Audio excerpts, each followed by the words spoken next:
আসরের পরে আমরা সবাই একসাথে আসছিলাম, আমরা প্রিন্সিপাল স্যারের কাছে যাবো। এর আগে আমরা শিক্ষক পরিষদে গেছিলাম 2:30টায়, আমাদের সময় দেওয়া হয়েছিল 2:30টা বাজে আমরা শিক্ষক পরিষদে যাবো, স্যারদের সাথে মিটিং করবো, স্টিয়ারিং কমিটির সাথে আমরা মিটিং করবো এবং তারা সিদ্ধান্ত দিবে ওই অনুযায়ী আমরা নবায়ন করবো।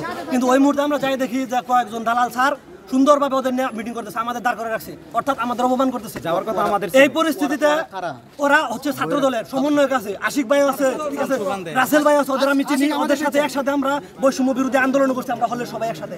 সুতরাং ওদের সাথে আমাদের কোনো কলিশন হওয়ার কোনো কথা না। কিন্তু এই মুহূর্তে ওরা আমাদের উপরে ক্ষিপ্ত হয়েছে শিক্ষক পরিষদে, শুধুমাত্র সময়ের কারণে আমরা দাঁড়াইছি। বলছে যে আপনারা কেন আসছেন, স্যারদের বলছি, স্যার বলছে যে আমরা তোমাদের কাছে মাপ চাই, সময় মেনটেন করতে পারি নাই। কিন্তু ওরা আমাদের উপরে উত্তেজিত হয়েছে ওই সময় যে তোমাদের কারণে স্যার কেন মাপ চাই দিছে। বাংলাদেশ স্বাধীন হয়েছে, আমরা 24 আন্দোলনে আমরা সাধারণ শিক্ষার্থী আমরা বাংলাদেশ স্বাধীন করেছি। আমরা স্বাধীন বাংলাদেশে আমরা ছাত্রলীগটা তারাইছি আমরাই, আমাদের সাধারণ শিক্ষার্থী, আমরা সাধারণ জনগণ, আমরা প্রতিবাদ জানাবো, এটাই আমাদের অধিকার। তো এই প্রতিবাদ জানাতে আইসা আমাদের প্রিন্সিপাল তিনি দোসরদের দিয়ে আমাদের যেভাবে আমার বড় ভাই হাত হয়েছে, তো আমরা চাই না এই দোসর প্রিন্সিপাল এই সিটে থাকুক,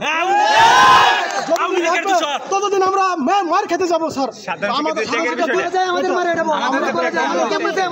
ক্যাম্পাসে আমাদের মারে ছাত্র দলের পোলাপান এবং সমন্বয়ক ওরা এখানে আমাদের সাথে কথা কাটাতে লাগছে। আমরা স্যারদের সাথে কথা বলতেছি, এই মুহূর্তে আমরা যাওয়ার অবস্থানে তারা আমাদের সাথে ক্ষিপ্ত হয়েছে, যার ফলে আমরা স্যারদের সাথে কথা বলার অবস্থায় স্যার যখন বলতেছে তখন তারা আমার গায়ে হাত তুলছে।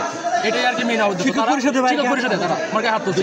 পরে আমরা চলে আসছি মারামারি না করে, কিন্তু তারপরে আমাদেরকে আমার ধাওয়া করছে।